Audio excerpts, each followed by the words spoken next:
My father asked me to choose between the two Lewis brothers I had grown up with to get married to. I chose Joseph Lewis. He was the man I had secretly loved for 13 years. But on the day of our wedding, his stepsister Jessica Lewis leaped off the rooftop of the hotel. She left behind a letter written in blood, blessing Joseph and me with a lifetime of love and happiness. It was only then that I learned that the two of them had been secretly in love for years. At the wedding, Joseph lost control in front of everyone, declaring that he would no longer be concerned with any worldly affairs. I was left standing helplessly in place. For the rest of his life, he lived in guilt, keeping vigil beside Jessica's grave. I resented his deceit, yet stubbornly clung to our marriage, and we tormented each other for years. This went on until we were kidnapped one day. To save me, he perished together with the kidnappers. Before he died, he looked at me and said, "Evelyn, it was wrong of me to keep it from you. But now that both Jessica and I are gone, that should settle the debt, shouldn't it? If there's a next time, don't choose me again." Then, I reopened my eyes to see that I have returned to the day when my father asked me to choose my fiancé. This time, I will firmly choose his elder brother, Theodore Lewis. Eve, I know you've always liked Joseph, but I still think you should consider Theodore. He might be a little boring compared to Joseph, but he's a lot more serious. Most importantly, I can see how good he is to you. My head throbbed with pain as I slowly lifted my gaze and saw my dad, Horace Pierce, sitting before me, patiently trying to persuade me.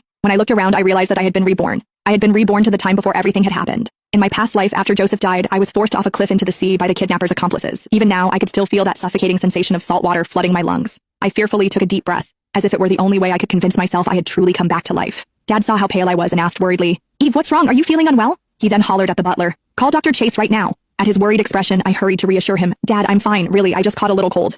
Then I threw my arms around him as my eyes reddened. "Dad, I missed you so much. In my previous life, I completely fell apart because of Joseph. I was barely living my life. Dad's heart ached for me, and he always tried to comfort me. In the end, he died in a car accident on his way to buy me flowers. It was only after he was gone that I realized how blind I had been. Now that I was reborn, all I wanted was to be a good daughter to him." Dad stroked my hair affectionately and asked, "What's wrong, Eve? I'm right here with you." I shook my head, but tears welled up in my eyes. My mother had died giving birth to me, and Dad never remarried for the rest of his life. I was the rose he had raised with his own hands, meant to bloom brightly. Instead, I withered away for a man who had no sense of responsibility. Had Joseph ever been worth getting married to? I said with a smile. "Dad, I think you're right. Theodore is the best choice for me. Let's go with him for the engagement." Dad asked in surprise. "Really? But didn't you say before that you'd only marry Joseph?" I shook my head, and before I could explain, he asked sharply, "Did he do something to you?" Dad knew me far too well. He knew that I wouldn't have given up on Joseph if not for a specific reason. I forced myself to say casually, "No, it's just that I suddenly don't like him anymore." "Dad, you're Horace Pierce, the richest man in Arcovia, and I'm your daughter. The one who's worthy of marrying me should be someone responsible and capable like Theodore, not Joseph." I didn't finish the last part and only clicked my tongue in disdain. Dad's face softened with relief. "I see that you've finally grown up and started seeing things clearly. I'll call Mr. Lewis today and get everything sorted as soon as possible." After saying that, he left the room.